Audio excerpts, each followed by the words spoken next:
รสวรรค์บ่ได้มาแต่มือเกิดมันก่อกำเนิดจากการสอกแสวงหาจงเฮ็ดในสิ่งที่หักจงหักในสิ่งที่เฮ็ดแล้วทานจะประสบผลสำเร็จอย่างแน่นอนบ่มีไผเก่งได้ฮู้หมดทุกอย่างฮู้ก็บอกว่าฮู้บ่ฮู้ก็บอกว่าบ่ฮู้นั่นแหละคือปัญญาที่แท้จริงต่อไปข้าพเจ้าจะขออ่านบทกลอนที่มีชื่อว่าปาริญญาน้ำตาแมนซึ่งประพันธ์โดยอาจารย์สุขสวรรค์จันทจักรนามปากกาบัวบางบึงสาธุเยี่ยมขอไข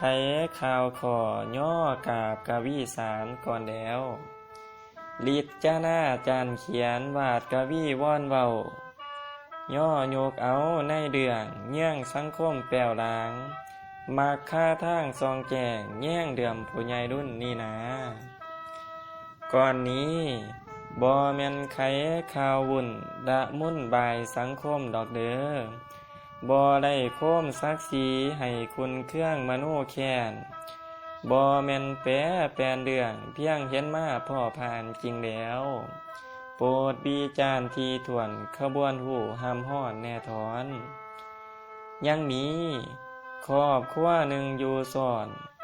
คอนนอกข้ามีบุตรเขือเคียงสองห่วมประคองค่อยตุ่มอบอุ่นคือเมืองบ้านประสานแห้งสู้สอยลูกหน่อยพ่อหำผู้จริงสู้เข่าทรงเฮียนเมืองแล้วความภาคเพียรเดียนใดไปต่อปาดิญญาห่างบ้านนาดงดอนสู่นาครหลวงกวางพอบ่หวงเพียงหน่อยแม่เพียรอ้อยเสริมสงสมประสงค์มาดมุ่งกุ้งกวางสู่ที่หมายจริงนะแห้มอาศัยพักยังดอมพำแพ่งสหายแสนสบายหัวใจนำไฟบ่เคยเตืองเครื่องกินมีเนื่องดนบ่คัดสนคือข้าวก่อนหาสิ่งเครื่องเดือดร้อนโดยแท้แต่อย่างใดบ่มีนะเว้าเหลืองสวมใส่ทรงเสื้อผ้าเปลี่ยนทายบ่เคยมองหาฝุ่นน้องแปดต้มถือขิงบ่เคยได้โดดคลิกไอ้ขั้นโกโทรศัพท์รุ่นใหม่เงินพ่อแม่ส่งให้ตัวใส่ใจกาเทิมจริงแล้วปีหนึ่งเที่ยงที่เดิมเติมหมู่หลายคนสนดาวนมัวเมาฟินซ่ายาบ้ามั่วสุราฟุ่มเฟอบำเด้อสาวบ่เว้นวางพ่อแม่ทางฝ่ายบ้านสิหวนหูหอมใดได้หนอหมดเงินโจดหมายเขียนส่งให้ขอเงินจ่ายค่าเหียนพ่อแม่เพียรแพงหาฟ้าแดดฝนทนกันมีบางบ้านหิวด่ากลับมาเฮือนนางเสาเข้าปันเพียงหุงเศร้าเงาคอยดวงมาแท้แล้วพ่อแม่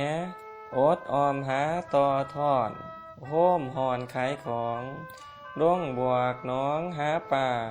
พาปานาลงดันขูดเผือกมันก้อยเข่าเอามาขายแดกเปลี่ยนเป็นคาเฮียนหำหูบูดด่าผู้อยู่ไกลแม่แล้วเวลาไร้ดวงใหญ่กายผ่านเหี้ยวไว้พ่อแม่ไม้ปาดิญญาลาซ้ายผู้เฮียนหูขอบุญสู้ย่อคำกำเว้นใดอย่ามาพาลูกเด้อปรารถนาคำเศร้าผ้าเขาเยืนเพ่นจริงแล้ว3 ปีไล่ลาเวนเกณฑ์4เวียนมาปาริญญาคล้องคอยไล่ล่าห่างดูกไส้พังด้วงเดือยปี23หอดสีมีซื้อเฮียนอยู่ห้องแต่นอนด่าอยู่หอโอ้หนอดูกเอ๋ยสร้างเฮ็ดได้ตัวลาย2 เขือเหลือแห้งแป้งถนอมหักทรงเฮียนเพี้ยนคนลูกผาดวนมั่วดินการศึกษาป้าปอยได้กินดีเสียบซอยเจ้าลืมจ่อยพ่อแม่หาลูกเอ๋ย